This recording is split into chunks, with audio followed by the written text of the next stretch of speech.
Frank Lucas, the hero of heroin king of Harlem. In the shadowy world of 1970s organized crime, where Italian mobsters ruled the East Coast and street gangs scrambled for power, one man dared to rewrite the rules. He wasn't Italian, he wasn't born into a mafia family. He was a black man from rural North Carolina who built a heroin empire that stretched from Southeast Asia to the streets of Harlem. His name was Frank Lucas. Frank Lucas was born on September 9, 1930, in LaGrange, North Carolina. As a young black kid growing up in the Jim Crow South during the Great Depression, he saw poverty, hunger, and racial violence. One traumatic event would shape his future forever. They shot his cousin in the face for allegedly looking at a white woman. That was the day Frank decided he had to leave. He boarded a bus to New York City and arrived in Harlem, a place pulsing with jazz, politics, and hustle. Frank started small, stealing here, running errands there, until he met Ellsworth "Bumpy" Johnson, Harlem's legendary kingpin. Bumpy took Frank under his wing and taught him the game. Not just crime, but image, discipline, and power. When Bumpy died in 1968, most thought the Italians would take over, but Frank had other plans. During the Vietnam War, American soldiers stationed in Southeast Asia were using and smuggling high-grade heroin. Frank had a wild idea: cut out the Italian middlemen, go directly to the source, and smuggle heroin through U.S. military planes.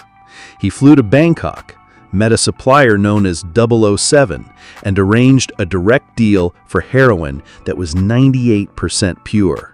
It was hidden in the coffins of dead American soldiers and flown home through military transport. He called his product Blue Magic.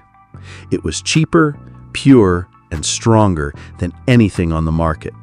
By the early 1970s, Frank was making up to $1 million a day in cash. He operated quietly, investing his money in real estate and businesses, avoiding the flashy lifestyle. But one mistake brought him into the spotlight. At a Muhammad Ali boxing match at Madison Square Garden, Frank showed up in a $100,000 chinchilla coat and hat. He sat ringside next to celebrities and gangsters. In the same building was Detective Richie Roberts, an honest cop in a department drowning in corruption. Richie took notice. Everyone was talking about Blue Magic. Nobody knew who was behind it. Richie made it his mission to find out. As Roberts dug deeper, Frank's heroin empire began to unravel. Through surveillance, wiretaps, and informants, law enforcement finally gathered enough evidence. In 1975, Frank's mansion in New Jersey was raided. Police found over $500,000 in cash, luxury cars, weapons, and stacks of incriminating documents. Facing 70 years in prison, Frank made a shocking decision. He flipped.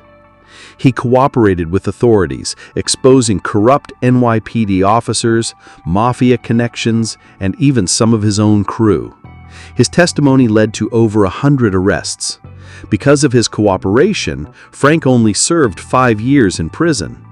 He was released in 1981, only to be rearrested a few years later on drug charges.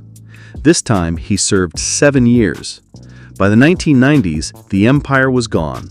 The money was gone. His reputation had faded, but the legend remained. In 2007, Hollywood told his story in the film American Gangster, with Denzel Washington playing Frank Lucas and Russell Crowe as Richie Roberts.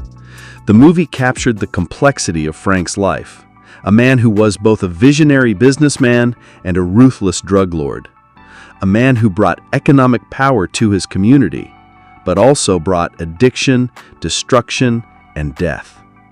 Frank Lucas died on May 30th, 2019, at the age of 88. His story is one of contradiction. He beat the Italian mafia at their own game. He changed the structure of the drug trade. He was both a symbol of black empowerment and a cautionary tale of unchecked ambition. Some remember him as a mastermind and innovator. Others remember the lives destroyed by heroin addiction. In the end, Frank Lucas didn't die in a hail of bullets. He didn't rot in prison. He lived long enough to see himself turned into a legend, a ghost of Harlem's golden age and darkest days. Frank Lucas, the hero of Heroin King of Harlem.